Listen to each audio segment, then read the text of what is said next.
Jarradii tokko faakana keessatti meelamni gabrummaa jalaa jiru ni jira meenaa himaa nu malee meenaa himaa hin jiru.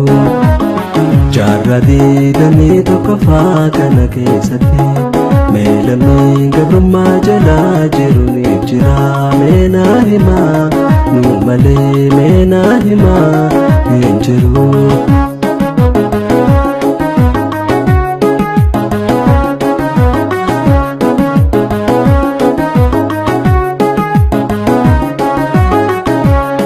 Hayyumbe kana kantemu mufate kararamagu amana umatanya chun esayuna manindagu kawada sabazadiges irbusantu isankaba esayundagu tokumanum nagachena hidano chalu gochana garebadana sanlefo gabrome mulu kayoke roware kage apame dengo fachiso milkauno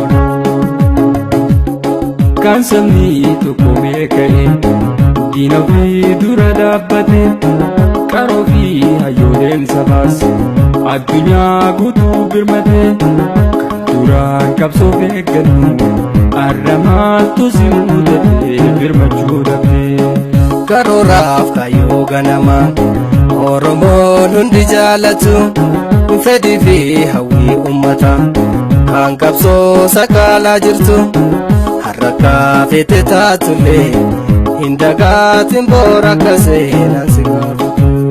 Kan sabni tokko beekale diina fi dura dhaabate qaroo fi hayyooleen sabaas addunyaa guutuu dirmate kan dura qabsoo beekanu arramaltu simudate dirmachuu dhabde.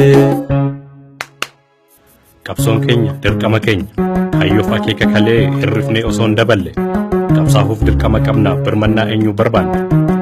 Daandii jaalleewwan kaleessa darbanii oromummaaf laatan lubbuu isaanii waltaanee gufuu buqqifnee kan qabsoo sakaalu baafne hayyoo jaalleewwan keenyaa nu dhaloonni galmaan keenya hirbuun oromummaa hindiinnuun waadaa keenya.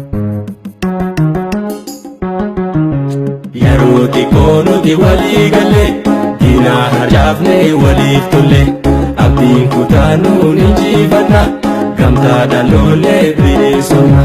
Yeroo xiqqoo nuti walii galle diina harjaafne waliif tolle abdiin kutaanuu ni injifanna gamtaadhaan lollee